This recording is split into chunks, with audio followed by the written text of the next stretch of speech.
Bonjour, chers frères et sœurs.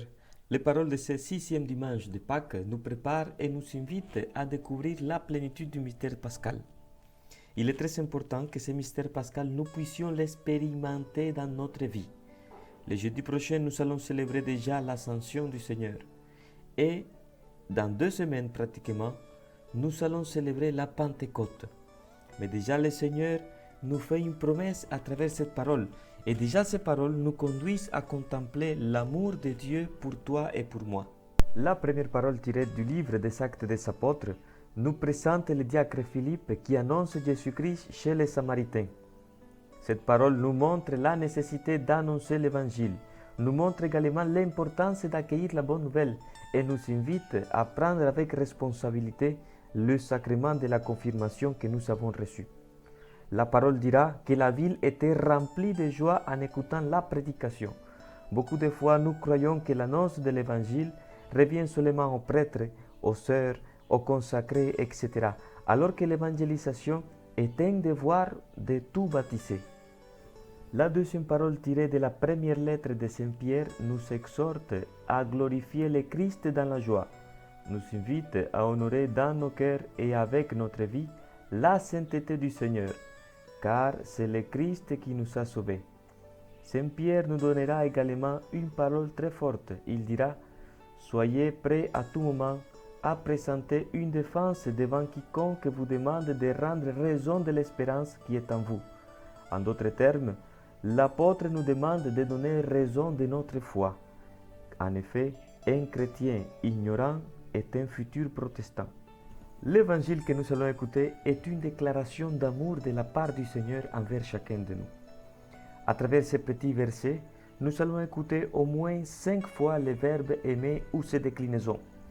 Le Seigneur nous fait aussi une promesse à travers cette parole.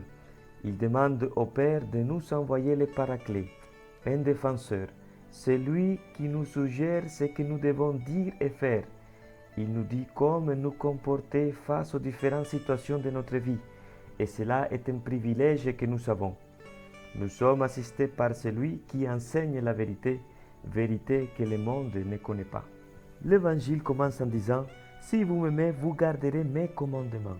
La première des choses qui me touche de cette petite phrase, c'est que le Seigneur n'impose rien à qui que ce soit.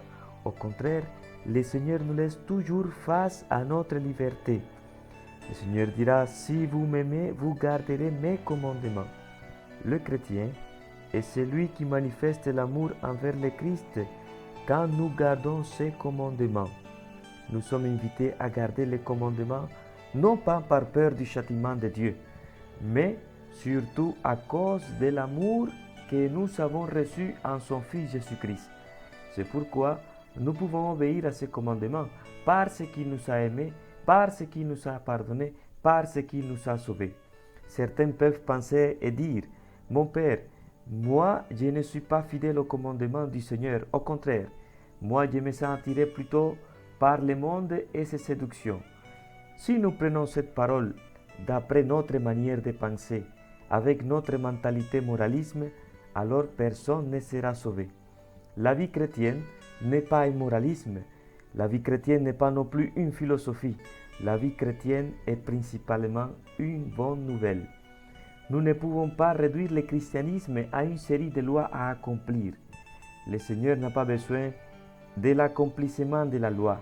Le Seigneur veut un cœur contrit et humilié. C'est là qu'il veut habiter. Le Seigneur nous donne une très belle parole, chers frères et sœurs, alors réjouissons-nous. Si vous m'aimez, vous garderez mes commandements. Jésus nous demande de recevoir son amour afin de pouvoir partager ce même amour. Nous ne pouvons pas donner ce que nous n'avons pas reçu. Le Seigneur nous invite à nous laisser d'abord aimer par lui, afin que nous puissions être des instruments d'amour envers les autres. Les commandements du Seigneur ne sont pas pesants comme nous pouvons croire. Au contraire, le Seigneur lui-même dira dans une autre parole « Mon joug est facile et mon fardeau léger ». Courage, chers frères et sœurs, l'amour de Dieu doit nous amener à faire tout ce que le Christ nous demande de faire. Peu importe si cette action provoquera une souffrance en nous. Disait Sainte Thérèse de Calcutta, l'amour, quand il est véritable, il doit nous faire mal.